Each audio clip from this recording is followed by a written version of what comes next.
okay.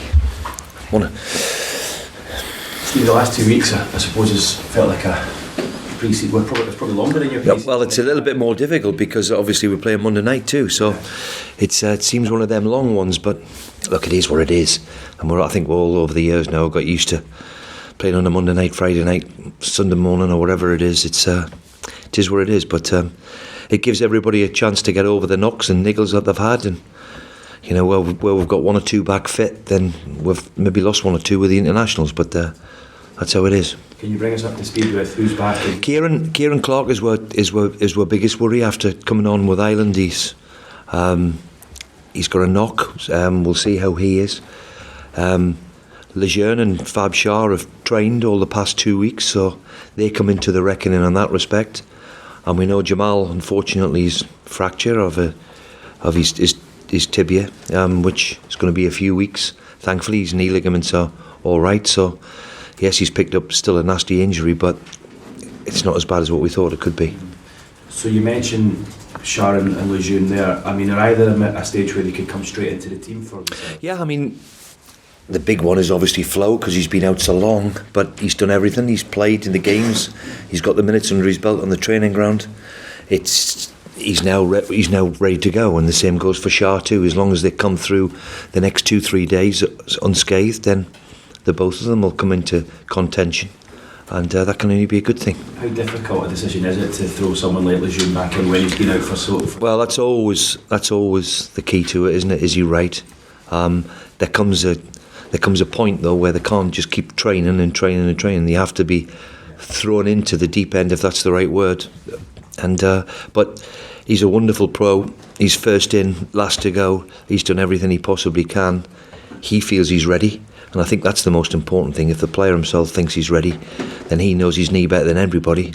He's done all the minutes, and he's ready to go. Although you have good options at centre back, how frustrating is it that you're having to switch it around so much when they're playing so well? Yeah, that's the difficulty. I mean, look, we're blessed. If anywhere in the position on the pitch, we've got 6 of them who are very, very decent at what they do. So, touch wood, whatever permutation we've put together have done okay. But the competition there is very, very healthy and good, which is a good thing.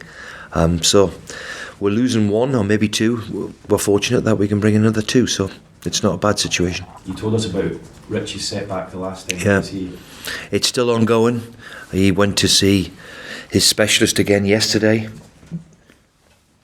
It's a difficult one because he was so close a couple of weeks ago and unfortunately had a setback, and he's now gone to see, maybe seek a second opinion.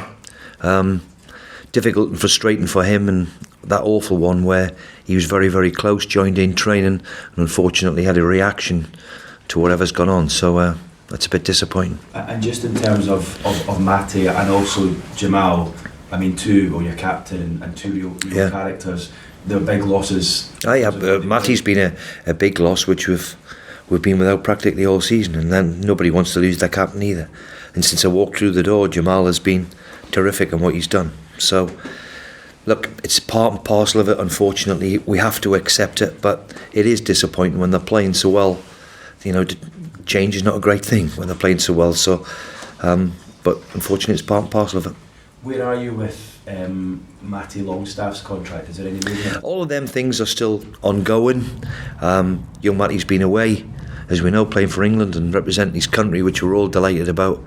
We're quietly confident that we'll get that tied up in the next few weeks. But as I've said many times now, it's not just a case of, it seems to take forever, even on a young lad like Matty. But we're quietly confident I'll be okay.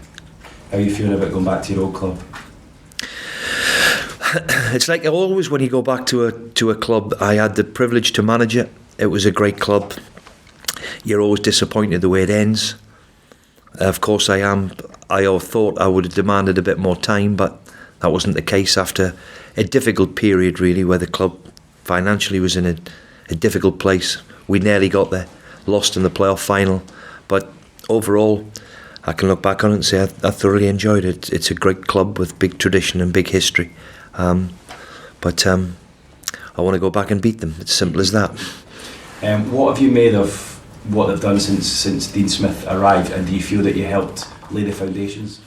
Well, the team that got up was the team that we'd practically put together, and I was delighted for the players who had brought to the club.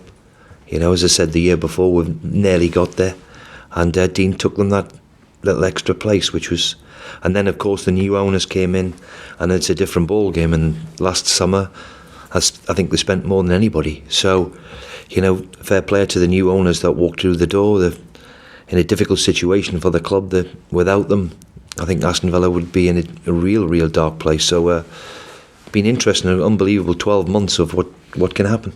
I talk about you laying the foundations, but when you look at someone like John McGinn, who you bought for... Well, I wish I could find a few of him, that's for sure. I mean, he's getting linked with £50 million moves now. You bought him for, what, £2 million yeah. Scotland? And we nearly, if it hadn't been for the new owners coming in, we nearly didn't do that because we couldn't afford it. So, just at the right time they came in, and we whipped him away from Celtic. We always knew that he was going to be a very good player. We didn't think he was going to go on, if I'm being brutally honest, to what he is now. And him and Grealish are fantastic players together, so we'll have to be at our best to try and get anything from the match. Finally for me, Steve, can you just get your thoughts on the big news this week, Jose Mourinho?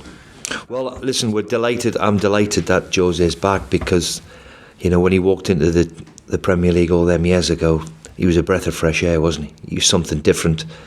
When you look at his record, what he's done, the achievements he's got, and I've seen it yesterday, the trophies he's won. Everywhere he's been, he's won a league. He's quite remarkable in what he's done. He's up there with as good as you're ever going to get. I mean, the disappointment, of course, is that Pochettino's gone, and if he can get the sack, then we're all goosed as far as I'm concerned, because he's multi-talented as well, and I'm sure there's a lot of clubs out there licking their lips trying to lure him there, because he's done a wonderful job, Pochettino, over the last few years, and it's quite remarkable. When it broke yesterday, I didn't quite believe it, and then all of a sudden my phone pinged at 7 o'clock yesterday morning to say Jose was in there. So quite remarkable. It only happened in the Premier League. It was not so long ago Jose would get mentioned for your job here. Is that right? Yeah. Okay, well, are you looking forward to facing him again? He's always been great to me over the years, and as I said, I'm delighted he's back in. It'd be wonderful to see him back out there doing what he does. Thanks, Steve. Thanks. Steve, just one from me on Mourinho. There's been a lot of discussion. Obviously, his time at Manchester United didn't end well, whether he's still the force that he was. What's your take on that? He still won trophies at Man U, and it was a difficult time at Man U too. There's no disputing that. But look, you cannot do what he's done and just be a spent force. It's it'll be interesting to see how he goes about it, of course, again. And I think there was obviously frustrations in his last job, but you just have to look at his record and what he's done and what he's achieved. And it's good to see the special one back, because that interview alone, that first one, we all remember it when he walked in and thought, aye, who's this fella? And it was quite great to watch. Yeah, can you remember sitting? Yeah, absolutely. Wow, who's this fella? But he certainly announced himself in the right way, and as I said, that he was showbiz, wasn't he? It was fabulous, and he had the tools to back it up, which is not a bad thing either. On Almiron, scored for Paraguay again over the international break. Yeah, he's got 2 and 3. Got 2 and 3 in international. Look, it'll happen. And as I've said many times, I thought his last performance in particular, he was sensational against Bournemouth. His running statistics I've never seen anybody in 20 years cover the distance. I play with the intensity, the sprint distance I've never seen. They're as high as I've ever seen. It'll come because he's a multi-talented player. He just has to score once, and I think it'll open up. And look, I hope the front three in particular, of course, all the scrutiny is on them scoring goals. The way they played against Bournemouth last week and the week before, they were a threat, and they were terrific in their work. So, yes, we didn't score, but the team scored, which is the important thing. Back-to-back wins before the break. We always talk about when the timing of the break comes and whether it's good or not, but do you feel you've been able to keep the sense of momentum going over it? Well, there's certainly, yeah, look, the difference in a couple of weeks and a couple of wins, what it does, especially to a club like ours, is quite remarkable. So, look, they're bouncing around the place. They're training's been as lively as it's been. They're all champing at the bit. Of course, we picked up 1 or 2 knocks, but we've got 1 or 2 getting back fit. So let's hope we can keep the running going. And I said, after coming into now this run of games, after this international break, this next 5-6 weeks is probably the defining part of the season. The games come thick and fast. I think we've got 6-7 games in December, which is ridiculous, but so it will define the season and where we're going to be. And as we mentioned, obviously Aston Villa, your former club, a team you know very well, although obviously additions over the summer. But does it help when you know so many of those players inside out? Well, the team that I expect to be playing, with the exception of probably McGinn and Grealish, is changed significantly. But I was delighted for the players that I did leave behind, who obviously took them over the line and got to where they got to. The new owners coming in have showed their intent from day one. They invested heavily in the squad in the summer. I don't think anybody spent more money than Aston Villa. So they've got a new look team, and it's always nice to go back. And of course, if you go back, you've got to do one thing: is try and turn them over. And Villa Park as a stadium is a difficult place for a lot of teams to go to. It is what it is. It's a big, imposing stadium, one of the great theatres to play at. So let's hope we can go and enjoy it on Monday. Thank you. Steve, they pushed Liverpool pretty hard, didn't they? Yeah, I mean, look, they're a good side. I mean, they went to Norwich and won 5, and they've got a lot of good players. And as usually happens, they take time. They've invested a lot in 10, 12 new players maybe. So it's been a huge change and huge turnaround. But they've got some very, very good players. Do managers like yourself ever look back at an old club and think what might have been, had the new owners been around when you were there? Yeah, of course you do, yeah.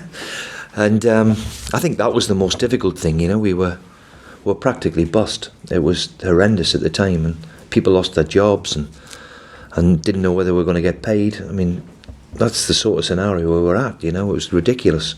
So, the new owners, for example, if they hadn't come in, we wouldn't have signed McGinn. We were scraping around. We didn't have £2 million to sign McGinn from Hibs. The owners came round, and first thing they did was stop Grealish from going anywhere and give him a new contract, and bought McGinn with a couple of days to go. And on deadline day, we brought in Tabby Abraham, which I believed was the big point. We scored 20 odd goals, and the new owners not coming in then would have been impossible.